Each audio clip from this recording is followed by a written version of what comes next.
Student welcome to our channel SK coaching centre Baranagar. আমরা আজকে চলে এসেছি কস্ট এক্সামের আগে দেখে নেব যে কস্টের কোশ্চেন প্যাটার্নটা কেমন হতে চলেছে। একটু বলছি, ভালো করে সবাই শুনে নে। প্রথমত তোর জানিস যে আমাদের প্রথমে কোশ্চেন থাকবে, যেটা 5 মার্কসের। 5টা কোশ্চেন দেওয়া হবে, 3টে অ্যাটেন্ড করতে হবে। তারপরে যেটা হবে 10 মার্কসের কোশ্চেন, 5টা দেওয়া থাকবে, 3টে অ্যাটেন্ড করতে হবে। আর 15 মার্কসের যে কোশ্চেন সেটা 3টে থাকবে, 2টো অ্যাটেন্ড করতে হবে। এই হচ্ছে আমাদের কোশ্চেন পেপার ছিল। তো এখানে যেটা আমাদের মেন ইম্পর্টেন্ট, তো এবার কোশ্চেন হচ্ছে যে 5 মার্কসের কোশ্চেনে 5টার মধ্যে কি কোনো থিওরি থাকবে? হ্যাঁ, থিওরি থাকবে। ওখানে থিওরি থাকবে। এছাড়াও আমরা বলতে পারি ওই জায়গায় তুমি সেই কস্ট সেন্টার কস্ট ইউনিটের যে পার্টটা আছে সেগুলো একটু ভালো করে নিতে হবে। তো কস্ট সেন্টার কস্ট ইউনিটের কোন টাকার কস্ট সেন্টার হতে পারে, কোন টাকার কস্ট ইউনিট হতে পারে, এই জায়গা 5-এর জন্য খুবই ইম্পর্টেন্ট। এছাড়াও ইওকিউটা ওই জায়গায় খুবই ইম্পর্টেন্ট, এবং কিছু আন্ডার অ্যাবজর্পশন ওভার অ্যাবজর্পশনের ছোট ছোট অঙ্ক হয়, সেগুলো ওই জায়গাটায় দেখে নিতে হবে। এবং 10 নম্বরের জন্য লিফো ফিফো সিম্পল অ্যাভারেজ যেগুলো রয়েছে, স্টোর লেজার আগেরবারও এসেছিল, এবছরও দেখতে পারো সেই জায়গাটায়। লেবার দেখতে পারো সেই জায়গায় 10 নম্বরে। আর এবছর বলবো ওই সেপারেশন মেথড, ফ্লাক্স মেথডের যে অঙ্কগুলো রয়েছে, লেবার টার্নওভার, সেটাও দেখে নেবো। ওটা 10 বা 15 কোনো একটা পার্টে আসতে পারে। এবার আসছি 15 মার্কসে কি আসতে পারে। ওভারের থেকে একদম চোখ বন্ধ করে ভরসা করতে পারো, 15 মার্কস আসছেই ওখান থেকে। নয় মেশিন আওয়ার রেটের ওপর, মানে আমরা বলতে পারি যে এটা প্রেডিকশন হিসাবে ধরে রাখতে পারো সবাই, যে ওখানে হতে পারে যে প্রাইমারি ডিস্ট্রিবিউশন করে সেকেন্ডারি ডিস্ট্রিবিউশন করার পর ওখান থেকে মেশিন আওয়ার দিয়ে দেবে, সেখান থেকে রেট পার আওয়ার বের করে নিয়ে একটা কস্ট শিট তৈরি করা, এরকম ধরনের আসার চান্সেস রয়েছে। আর 15 মার্কসে যেটা পাবোই সেটা হচ্ছে কস্ট শিট। কস্ট শিট ভালো করে দেখে নেবে, এস্টিমেটেড কস্ট শিট। যারা অনার্সে আছো তারা অবশ্যই দেখবে। এবং 10 মার্কসেরও ক্ষেত্রে কিছু থিওরি আসতে পারে। কয়েকটা থিওরি ইম্পর্টেন্ট আমার মনে হচ্ছে, বলে দিচ্ছি। একটু লাস্ট টাইম দেখে নিই, এখন তো এত থিওরি বলার সময় নেই। কয়েকটা থিওরি বলছি, একটু ভালো করে দেখে নাও। আমি ডিফারেন্স বিটুইনের দিকে একটু বেশি নজর দিচ্ছি, কারণ দেখবে যে ডিফারেন্স বিটুইনগুলো যদি ভালো করে পড়ে নেওয়া যায়, মানে পার্থক্যগুলো যদি ভালো করে পড়ে নেওয়া যায়, তাহলে আমরা অনেক সময় ওর ফিচার্স বলো, ডেফিনেশনস বলো, অনেক কিছু পয়েন্টস আমরা ওর সাথে পেয়ে যাই। তো আমি যেগুলো বলেছি একটা বলবো, difference between direct cost indirect cost, এটা ভালো করে দেখবে।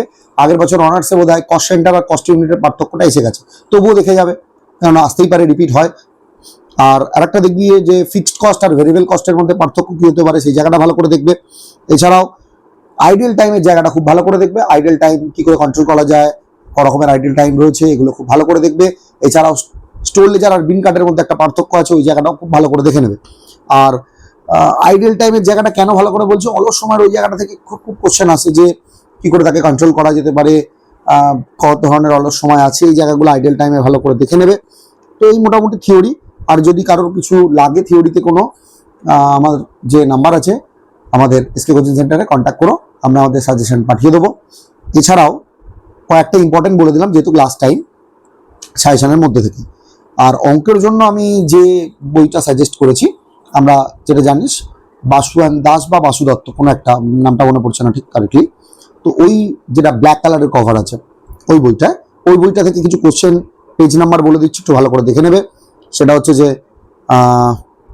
প্রথমে মেটেরিয়ালসের ওপর বলছি। মেটেরিয়ালসের যেটা আছে, মানে যেখানে জানো ইওকিউ লেভেল অফ মেটেরিয়ালস, ওখানে ভালো করে দেখে নেবে। ওখানে হচ্ছে পেজ নাম্বার 59-এর 4, 62 পেজের 8, 65 পেজের 11, 64 পেজের 12, 67 পেজের 17-18, 70 পেজের 22। এটা পুরোনো বই, হ্যাঁ, নতুন এবছরের বই হলে 3-4টে পেজ আগে পরে পড়বে এরম ভাবে। লেবারের জন্য 135 পেজের 1, 7, 8, আফটার দ্যাট 15, 17, 21, 24, 56, 41 ইলাস্ট্রেশন থেকেই বলা আছে সমস্ত, যেগুলো সলভ করে দেওয়া আছে। ওভারহেডের 207 পেজের 8, 225 পেজের 18, 229 পেজের পর থেকে 21, 22, 23, 24 নম্বর অঙ্কটা পুরোনো বই অনুযায়ী খুব খুব খুব ইম্পর্টেন্ট, এখানে ওখানে ওভারহেড যেটা বলছিলাম আমি ওটাই। আর কস্ট শিটের ক্ষেত্রে এস্টিমেটেড কস্ট শিট এবং কস্ট শিট মিলিয়ে আমরা যেটা বলেছি 308 পেজ থেকে পাবি। ওখানে ইলাস্ট্রেশন নাম্বার 11, 12, 13, 14, 15 আর 30, 33, 31 এগুলো পুরোনো বই অনুযায়ী। তাতেও যদি কারোর কিছু প্রবলেম হয়, বইয়ের পেজ মিলছে না বা এরকম কিছু প্রবলেম যদি হয়, তাহলে কন্ট্যাক্ট করিস আমাদের সাথে, আমরা বলে দেবো লাস্ট মোমেন্টে। আর আমাদের আরেকটা যেটা জিনিস বলার আছে, যে কস্টের ক্ষেত্রে সবাই বলে দাদা ওই পার্সেন্টেজগুলো কিছুতে ভাঙতে পারছি না, কখনো কখনো ওই 16.23% দিয়ে দিচ্ছে, এগুলোর মানে কি করে কি ব্রেক করবো। তো আবার কখনো ওই প্রফিট পার্সেন্টেজ বের করতে গিয়ে কস্ট থেকে সেলসে কি করে পার্সেন্টেজটাকে নিয়ে যাবো, সেলস থেকে কস্টে কি করে পার্সেন্টেজটা নিয়ে আসবো, এরকম নানা রকমের সমস্যায় পড়েছে স্টুডেন্টরা। তো সেক্ষেত্রে বলে রাখি, দেখ আমরা যে পার্সেন্টেজগুলো বলে দিই, যেমন দেখ 16.67% মানে 1/6, এর প্রপোর্শনগুলো মনে রাখতে হবে। যেমন ধর 50% মানে কি বলি 1/2, 25% মানে কি বলি 1/4, 20% মানে 1/5, 33.33% মানে 1/3, আবার 66.67% মানে হচ্ছে 2/3। এগুলো একটু মাথায় রাখতে হবে। এবার বলি কস্ট থেকে সেলসে যাবো, সেলস থেকে কস্টে আসবো কি করে। ধর আছে কস্টের উপর বলেছে 50%, বলছে কস্ট হচ্ছে 50%, তো আমি যদি পার্সেন্টেজটাকে সেলসে নিয়ে যাই, সবসময় নিচে যেটা রয়েছে ধর 1/2, এটা অন কস্ট, তো এটা যদি সেলসে নিয়ে যাই পার্সেন্টেজটাকে 1/2টা হয়ে যাবে 1/3, আর সেলস থেকে কস্টে এলে 1 কমে যাবে, মানে 1/3টা হয়ে যাবে 1/2। এবার 1/3 1/2 করে কেন বলছি বলতে সুবিধা, কারণ আমরা 1/2 মানে কত পার্সেন্ট, 50%, 1/3 মানে কত পার্সেন্ট, 1/3 মানে 33.33%। তো এভাবেই জিনিসগুলোকে ম্যাটার করে, মানে খুব ভালো করে খুব সহজে হয়ে যাবে। যদি আরও বুঝতে কোনো অসুবিধা হয়, আমরা চেষ্টা করছি একটা লাইভ ক্লাস করার, সোমবার জানিয়ে দেবো। আমাদের এসকে কোচিং সেন্টারের ফেসবুক পেজটা একটু ফলো করতে হবে সবাইকে। আর একটা যেটা জিনিস বলার ছিল সেটা হচ্ছে, এই যে ওভারহেডের অঙ্কে যখন আমরা প্রাইমারি ডিস্ট্রিবিউশন করে থাকি, ধর সেখানে একটা এক্সপেন্সেস দিয়েছে রেন্ট, যেটা আমরা জানি বেসিস হবে ফ্লোর এরিয়া, তো ফ্লোর এরিয়ার পার্সেন্টেজ দিয়েছে 4:3:2:1। এবারে 1000 টাকাটাকে কি করে আমি 4:3:2:1 ভাঙবো, তো সেটা একটা দেখিয়ে দিই চট করে।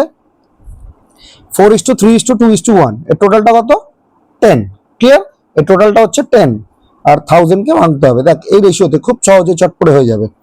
1000 লিখবি, ওর যোগফলটাকে ভাগ করবি, ভাগ 10 দিয়ে দুবার ইনটু সুইচ 1 2 করলাম। করার পর এই যে রেশিওগুলো রয়েছে একটা করে লিখবো সংখ্যা, আর একটা করে ইকুয়ালস টু, লাইক দেখ 4 equals to 400, 3 equals to 300, 2 equals to 200, 1 equals to 100। কত সহজে ডিস্ট্রিবিউশন সিটটাকে ভেঙে দেওয়া যাচ্ছে। নাহলে তোরা হলে কি করতিস, 1000 ডিভাইডেড বাই 10 ইন্টু 4, এই একবার, আবার 1000 ইন্টু 3/10, এরকম করতে অনেক টাইম চলে যাবে। তো আবার একটা দেখিয়ে দিচ্ছি, 1000 ডিভাইডেড বাই টোটাল, দুবার into 4 equals to 3 equals to 2 equals to 1 equals to. খুব সহজেই ডিস্ট্রিবিউশনটা ভেঙে নিতে পারবে। তো যেটা দেখানোর ছিল হয়ে গেল, আর কিছু বলার নেই। সবাই খুব ভালো করে পরীক্ষা দেবে, আবারও বলছি মাথা ঠান্ডা করে ভালো করে কোশ্চেন পেপারটা দেখে পরীক্ষা নাও। আজকের মতো এইটুকুই, ধন্যবাদ।